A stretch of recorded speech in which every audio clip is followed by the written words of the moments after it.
Firdaus itu begini sudah dengan kita, Adinda juga adik saya, tolong dimaklumi ya. Ya oke bang, kalau gitu saya mengundurkan diri. Oke Adinda, tapi Adinda tetap berhubungan baik ya, siap bang. Adinda Firdaus juga tidak ada. Dan kemarin waktu persidangan sudah kita ajukan 3 nama kuasa tambahan, Bang Profesor Egy Sujana, yang kedua Saudara Iskandar, yang ketiga Saudara Oli. 3 orang sudah masuk ke persidangan, plus 1 Ricky Hutasoid, bukan Bang Ricky Stoang ya, Ricky Hutasoid. Sudah. Kalau yang jadi kuasa hukum saya banyak deh. Kalau saya mau tiap minggu itu nambah terus. Cuma saya berpikir banyak orangnya juga, kalau nanti memberikan pertanyaan itu mutar-mutar, sementara saya butuh yang substantif, kan saya kira saya tidak perlu terlalu ramai gitu. Tapi lihat aja tim saya, solid kok. Bulan Ramadan pada kumpul semua, kita tetap mengerti. Tim saya itu ada yang dari Bandung, ada yang dari Bogor ya, dari Bekasi. Datang semua itu. Ibu Foni itu dari Bandung itu, sama Pak Alvis Yombing dengan Ibu Yeni itu. 2 profesor tambah 1 doktor itu dari Bandung. Dan mereka, mohon maaf, saya tidak bisa bayar mereka karena mereka itu orang-orang profesional. Tapi mereka simpati dengan saya. Sehingga saya akan terima kasih kepada seluruh tim hukum saya. Begitu deh. Oke Bang, tadi katanya Kak Willy mau nanya Bang. Iya, izin Bang. Ya. Ini berarti aku mau agak beralih ke laporan Abang ya Bang di Polres, karena kan bisa dibilang bahwa ini kan Kak NM sendiri kan sudah di Polda nih Bang, sudah tertangkap menjadi tersangka juga. Ini lalu lanjutan Abang seperti apa nih Bang untuk kasus Abang yang di Polres? Saya jawab, laporan saya terhadap Nikita Mirzani, dugaan penganiayaan sudah digelar perkara hari Kamis kemarin.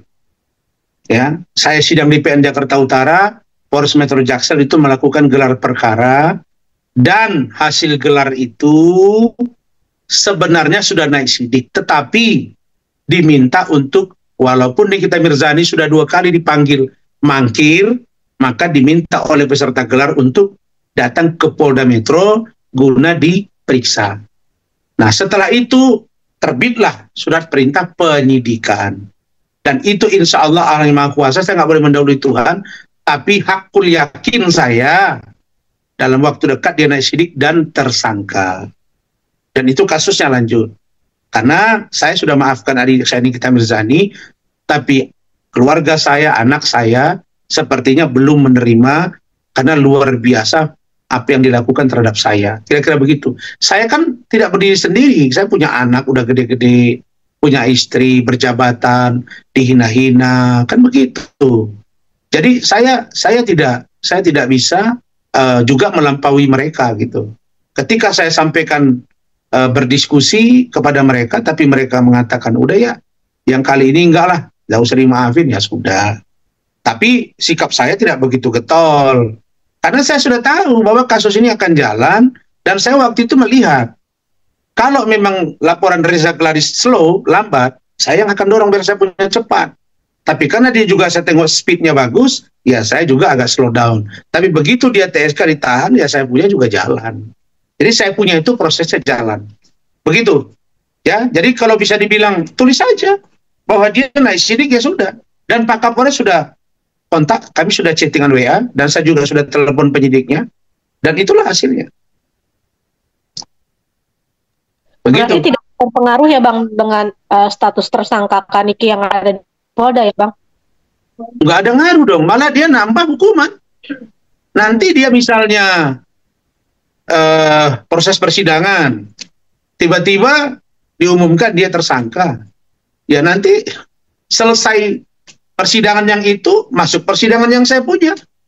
Misalnya ada sidang di kasus Reza Gladys, divonis, ya kan, sekian tahun, dia lagi menjalani, masuk sidang laporan saya, ya sidang lagi. Nanti sidang itu beruntun, ya kayak Medina Zain. Jadi nanti akumulasi dia jadinya.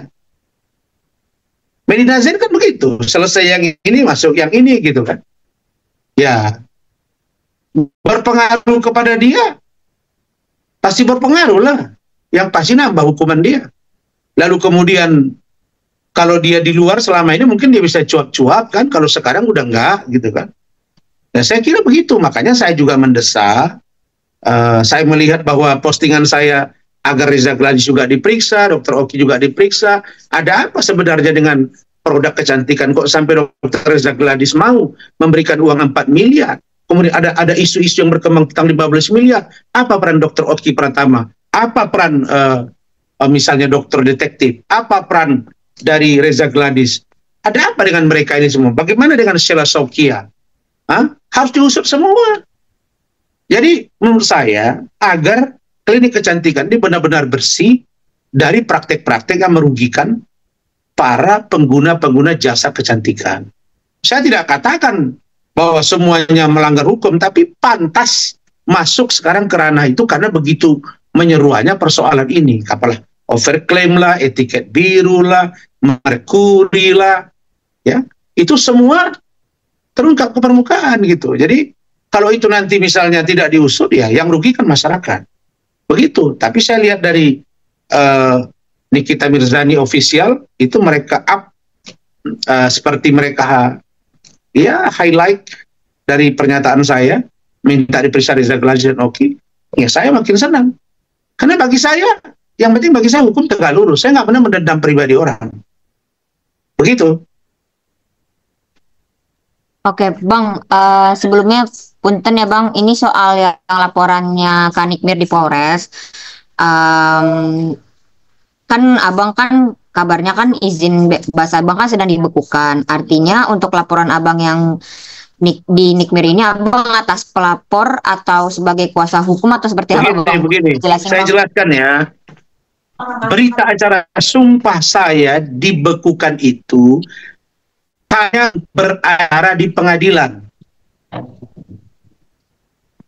Jadi pendampingan saya di kepolisian, di kejaksaan, di KPK, di tempat-tempat yang lain, itu tetap berjalan 100%. Ini saya jelasin nih, biar jangan salah. Karena apa? Karena saya punya kartu advokat, dan organisasi advokat saya Pradi Bersatu tidak dalam posisi memecah dan atau men-scourging saya. Paham? Jadi tidak ada masalah dengan saya, baik saya sebagai pelapor, baik sebagai saya pengacara. Kalau saya sebagai pengacara, tidak mungkin perdamaian hari Senin kemarin di Polresta Cirebon, satu klien saya yang diduga dilecehkan oleh oknum anggota DPR Cirebon berdamai. Hukum. Ini tadi saya ketemu klien saya, namanya Syahro. Itu akan turun juga ke Mandailing Natal Sumatera Utara, menyelesaikan sengketa klien saya. Jadi kalian harus paham. Dengar dong penjelasan dari Mahkamah Agung.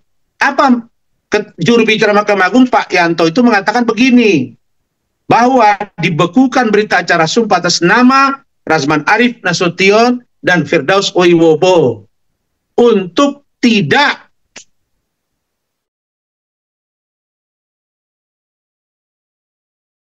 pengadilan di seluruh Indonesia. Itu saja. Nah, kalau saya secara pribadi, kan sudah saya ulas kepada kalian.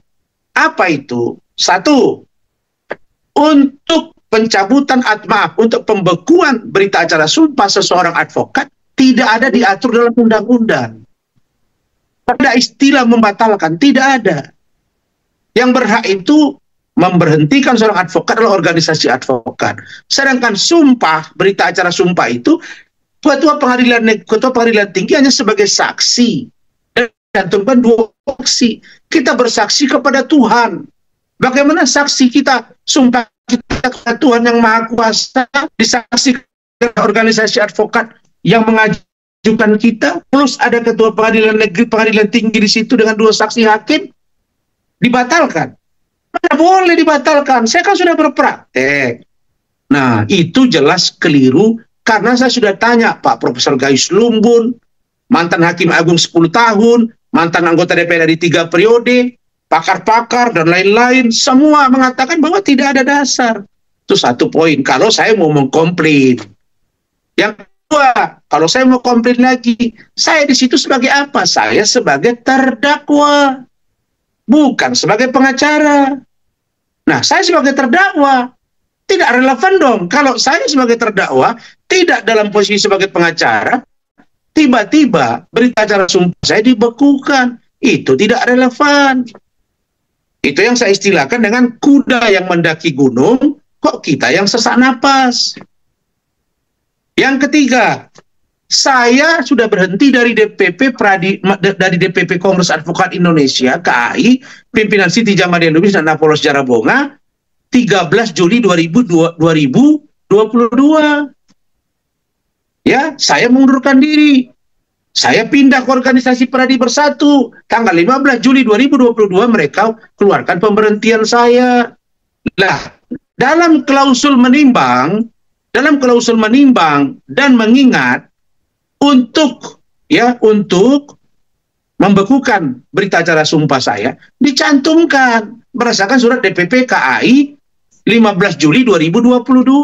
Masa surat 2022 menjadi dasar perbuatan hukum yang saya lakukan? Ada dugaan kegaduhan di persidangan 6 Februari 2025. Masa kita tahu hari ini Rasman udah nggak bersama kita, 3 tahun mendatang dia nanti kita kenakan ya dengan hukuman yang ini. Lah emang dia Tuhan? Kan tidak bisa saja terjadi. Bisa saja saya nggak lagi mau menjadi pengacara, bisa saja saya tinggal di luar negeri. Nah, itu pelanggaran-pelanggaran yang menurut saya dan tim itu sudah kita bedah. Itulah kesalahan yang serius dari putusan maksud.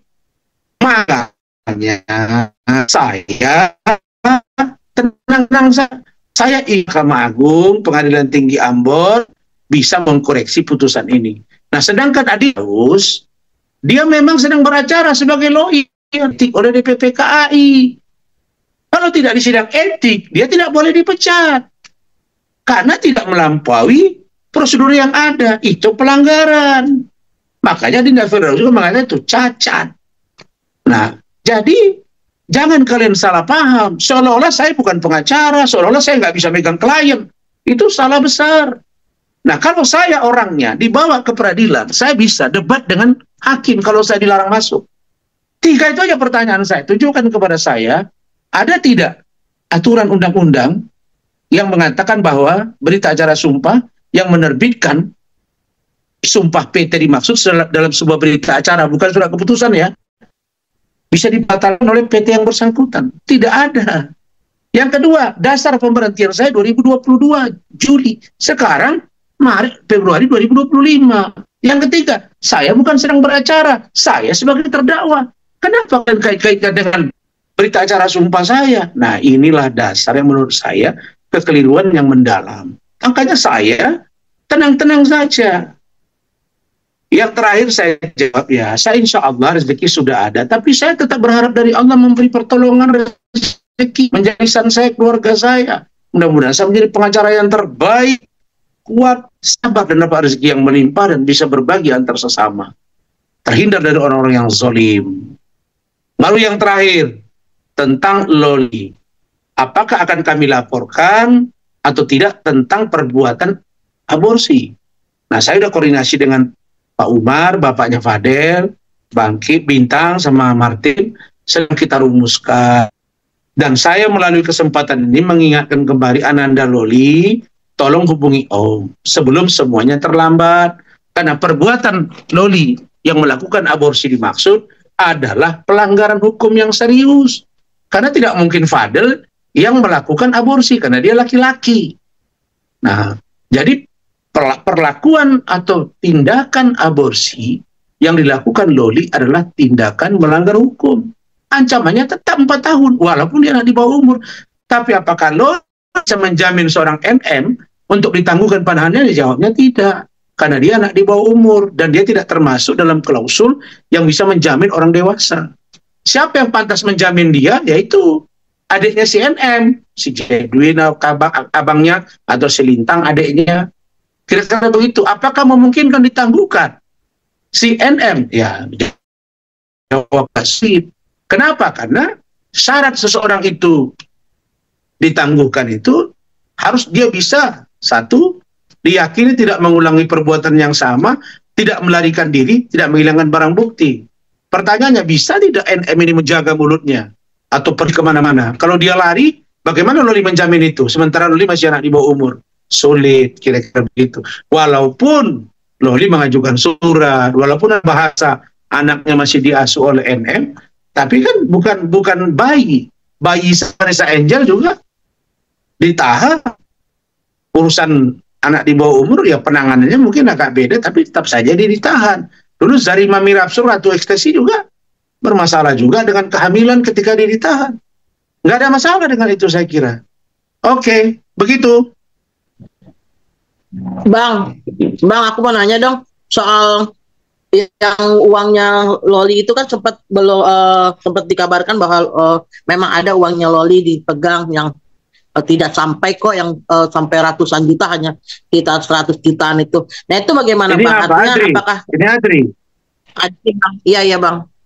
Apakah ada ada kekhawatiran nggak sih dari pihak Fadel sendiri bahwa itu nanti akan dijadikan bumerang juga gitu loh Bang?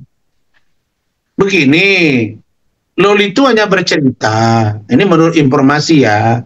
Katanya dia kalau mau makan harus minta-minta dulu ke istrinya Martin, Ai. Katanya sempat dia minum air keran. Info-infonya ya. Kemudian uang dikasih semua sama mereka. Saya udah konfirmasi ke Fadel, konfirmasi ke Pak Umar, Martin, Bintang. Mereka bilang nggak ada. Itu nggak benar Pak. Nggak benar Pak, kata Pak Umar. Nggak benar Om, kata Martin sama Bintang. Nah, ada uang itu di total general seluruhnya itu ada 100 juta, tapi itu semua diperuntukkan untuk Loli. Bahkan Ai itu istrinya Ai Kumalasari, itu istrinya Martin, itu menasihati. Karena kalau dia pergi treatment kecantikan itu udah puluhan juta, makanya diingatkan kamu yang hemat ya. Itu saja. Nah, atas dasar apapun, kalau tidak ada bukti yang menguatkan bahwa uang itu disalahgunakan oleh keluarga Bajide, nanti itu nambah masalah juga buat si Loli. Saya kira teori pembuktian, bukan dengan cara NM mengatakan nanti saya buka rumahnya, itu kan nggak mungkin, itu nggak bisa. Oh, apalagi ya, sekarang udah selesai. Gitu. Hah? Ya oke Bang, itu kan waktu itu kan dibilangnya 50 sampai 100 juta, katanya itu endorse-nya Loli ya? Iya betul. Endorse-nya Loli. Nah, Loli itu selama dia sama Fadel itu berapa kali endorse? Kalau sekali endorse itu 50 sampai 100 juta itu? Oh, saya nggak tahu dong. Saya nggak tahu berapa kali endorse. Kan saya nggak masuk ke ranah itu juga. Tapi yang pasti ada. Harusnya jelas. Yang pasti.